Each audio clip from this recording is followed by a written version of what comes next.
మన జీవిత గమనంలో ఎంత ఎత్తుకి దిగినా కూడా మన వాళ్ళను ఏనాడు కూడా మరిచిపోరాదు. అదేవిధంగా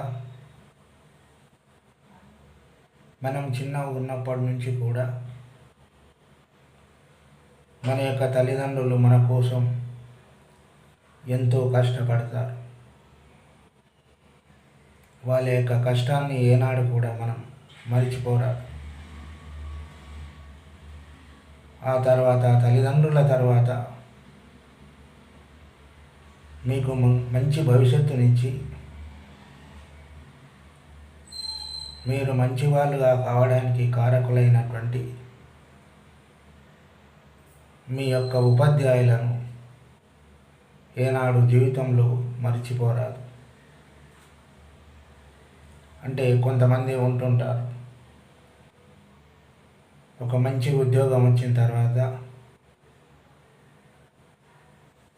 ఒక మంచి ఉన్నత స్థితికి ఎదిగిన తర్వాత చిన్నప్పటివి మర్చిపోతారు. తమ తల్లిదండ్రుల కష్టాలను మర్చిపోతారు.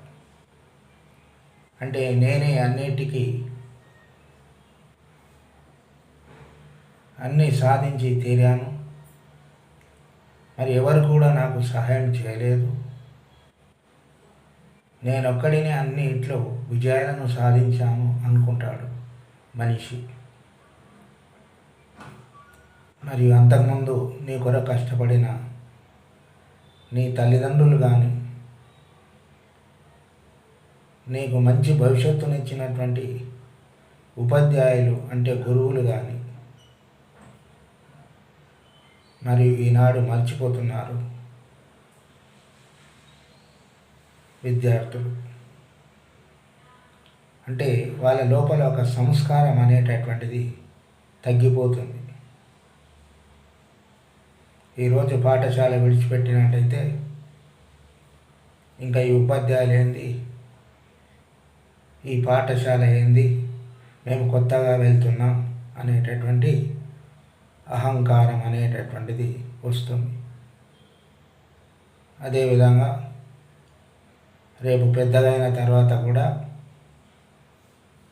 మరియు చిన్ననాటి జ్ఞాపకాలను మన యొక్క జీవితంలో ఏనాడు కూడా మర్చిపోరాదు. మీ యొక్క తల్లిదండ్రులు మీకోసం ఎంతో కష్టపడ్డారు.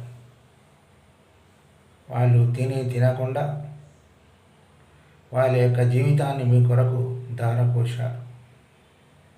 మరియు అలాంటి తల్లిదండ్రులను పెద్దగా అయిన తర్వాత కొడుకులు వృద్ధాశ్రమాల్లో, అనాథాశ్రమాల్లో ఉంచి వాళ్ళు మాత్రం ఆనందంగా ఉంటున్నారు. అంటే ఇప్పుడున్న పరిస్థితులు అలా ఉన్నాయి. కానీ అది ఎంతవరకు నిజం? కొందరైతే తల్లిదండ్రులను అభిమానించారు కానీ మరియు నాకు ఆ దేవుడు అంటే ఇష్టం, ఈ దేవుడు అంటే ఇష్టం అని పుణ్యక్షేత్రాలకు వెళ్తుంటారు. నేను ఈ దేవుని చూశాను, ఆ దేవుని చూశాను అని గొప్పలు చెప్పుకుంటుంటారు. కానీ మరి భగవంతుడు ఎక్కడ ఉన్నాడు? మీ యొక్క తల్లిదండ్రుల లోపలే భగవంతుడు ఉన్నాడు. మీరు చేసినటువంటి మంచి పనులు మీకు ఎప్పటికీ దగ్గర అవ్వాలంటే మీ యొక్క తల్లిదండ్రులను మీరు మంచిగా చూసుకోవాలి. మరియు అదేవిధంగా నేను వేరే దేశాలకు వెళ్ళాను, వేరే దేశాల్లో చదువుకున్నాను, వేరే దేశాల్లో ఉద్యోగాలు చేస్తున్నాను, నా అంతటి వారు లేరనుకుంటారు కొందరు. కానీ మీరు అంత ఎత్తుకు ఎదగడానికి కారణం మీ యొక్క కన్న తల్లిదండ్రులే. ఎన్ని దేశాలకు వెళ్తే ఏం లాభం? ఎంత సంపాదన సంపాదిస్తే లాభం ఏమిటి? మీ తల్లిదండ్రుల రుణం తీర్చుకోలేంది నీవు ఎంత చేసినా వ్యర్థమే. అందుకోసం మొట్టమొదటగా తల్లిదండ్రులను గౌరవించడం నేర్చుకో. పెద్దవాళ్ళను గౌరవించడం నేర్చుకో, గురువులను గౌరవించడం నేర్చుకో. ఆ విధంగా ఉన్నప్పుడే నీ యొక్క జీవితం అనేటటువంటిది ధన్యమవుతుంది. అంతేకాని పెద్దగా అయిన తర్వాత, నీకు అన్నిటికీ అన్ని సమకూరిన తర్వాత నీ యొక్క తల్లిదండ్రులు మీకు గుర్తుకురారు. మరి వాళ్ళు ఎన్ని కష్టాలు పడితే ఈరోజు నువ్వు ఈ స్థితిలో ఉన్నావో ఒక్కసారి గుర్తించుకోవాలి. వాళ్ళు ఎన్ని అవమానాలకు గురైతే నువ్వు ఈరోజు ఈ స్థితిలో ఉన్నావో గుర్తించుకోవాలి. అంటే ఈ యొక్క సంస్కారం అనేటటువంటిది చిన్నప్పుడే రావాలి. తల్లిదండ్రులను గౌరవించడం నేర్చుకోవాలి, గురువులను గౌరవించడం నేర్చుకోవాలి, అదేవిధంగా పెద్దవాళ్ళను గౌరవించడం నేర్చుకోవాలి. అంటే సంస్కారం అనేటటువంటిది ఉంటే ఎంత తక్కువ ఉద్యోగంలో ఉన్నా కూడా అదేవిధంగా ఆ సంస్కారం ఎప్పటికీ ఉంటుంది. మన జీవితంలో ఏదో సాధిస్తాం అనేటటువంటిది గొప్ప కాదు. నీ తల్లిదండ్రుల గౌరవాన్ని ఇవ్వడం నేర్చుకో, గురువులను గౌరవించడం నేర్చుకో, పెద్దవాళ్ళను గౌరవించడం నేర్చుకో. అదేవిధంగా నీ యొక్క బాల్య స్నేహితులను కానివ్వండి ఏ విధంగా చూడాలి అనేటటువంటిది నేర్చుకోవాలి. అది లేకపోతే నువ్వు ఎంత సంపాదించినా వ్యర్థం. ఎన్ని కోట్లు గడిస్తే ఏం లాభం? 10 మందితో ఏ విధంగా మాట్లాడాలో తెలుసుకోలేనటువంటి పరిస్థితుల్లో నీవు ఉన్నప్పుడు నీ దగ్గర ఎంత ఉంటే ఏం లాభం? అందుకోసం ప్రతి ఒక్కరు కూడా చిన్నప్పుడు జరిగినటువంటి సంఘటనలు మన జీవితంలో ఏనాడు మర్చిపోరాదు. నువ్వు ఎంతగా ఉన్నత స్థాయిలో ఉన్నా, నువ్వు ఎక్కడికి వెళ్ళినా చిన్ననాడు జరిగినటువంటి సంఘటనలను మర్చిపోకుండా నీ యొక్క తల్లిదండ్రులకు ఎప్పుడు కూడా మంచి విలువనిస్తూ, నీ తోబుట్టువులకు విలువనిస్తూ,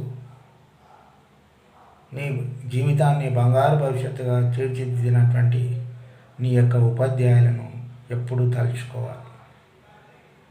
అలాంటి వాడే నిజమైనటువంటి ఉత్తముడు. అంతేకాని మేము ఇప్పుడు ఉన్నత స్థాయిలో ఉన్నాం అనేటటువంటి అహంకారంతో ఎవరిని చిన్న చూపు చూడవద్దు. ఎందుకోసం అంటే అహంకారం అనేటటువంటిది మంచిది కాదు. దానివల్ల ఎన్నో అనర్థాలు వస్తాయే తప్ప దానివల్ల వచ్చేటటువంటి లాభాలు ఏమీ ఉండవు. అదేవిధంగా నీ యొక్క విలువను దిగజారుస్తుంది అహంకారం. మనకు విలువ లేకుండా చేస్తుంది నీ యొక్క అహంకారం. అదేవిధంగా నువ్వు ఎప్పుడైతే మంచిగా ఉంటావో, మంచి ఆలోచనలతో మెలుగుతావో, వేరే వాళ్ళను గౌరవిస్తావో, అవే నీకు మంచి ఆభరణాలు. అంతేకాని నేను బంగారు చేయించుకున్నాను, నాకు బంగారు ఉంగరాలు ఉన్నాయి అని చెప్పి విర్రవేయవద్దు. అవి ఎప్పుడు కూడా నీ వరకే అందాన్ని ఇస్తాయి. మనకు అందాన్ని ఇచ్చేటటువంటివి, మన జీవితంలో సమాజంలో మనకు విలువని పెంచేటటువంటివి నీ యొక్క సంస్కారం. నువ్వు ఎదుటివారికి మంచి విలువనిస్తే, ఎదుటివారితో మంచిగా మాట్లాడితే, ఎదుటివారితో మంచి క్రమశిక్షణగా ఉంటే అదే నీకు ఆభరణాలు, అవే నీకు విలువని ఇవ్వడం జరుగుతుంది. అంతేకాని నేను సంపాదించిన ధనం నాతో ఉంటుంది, నేను సంపాదించిన ధనం మంచి పేరు తెస్తుంది అనేటటువంటిది అది మూర్ఖత్వమే అవుతుంది. ఎందుకోసం అంటే నీవు సంపాదించిన ధనం నీ దగ్గరే ఉంటుంది, కానీ నీవు వేరే వాళ్ళకి ఇవ్వవు కదా. నీవు సంపాదించిన ధనం నీవే ఖర్చు పెట్టుకుంటావు, మరి వేరే వాళ్ళకి ఇవ్వవు కదా. అలాంటప్పుడు వేరే వాళ్ళు నీకెందుకు విలువ ఇస్తారు? వేరే వాళ్ళు నీకెందుకు లొంగుతారు? అందుకోసం వేరే వాళ్ళతో మంచిగా ఉంటేనే నీ మంచితనం నీ దగ్గర ఉంటుంది, నీకు విలువనిస్తారు, గౌరవిస్తారు.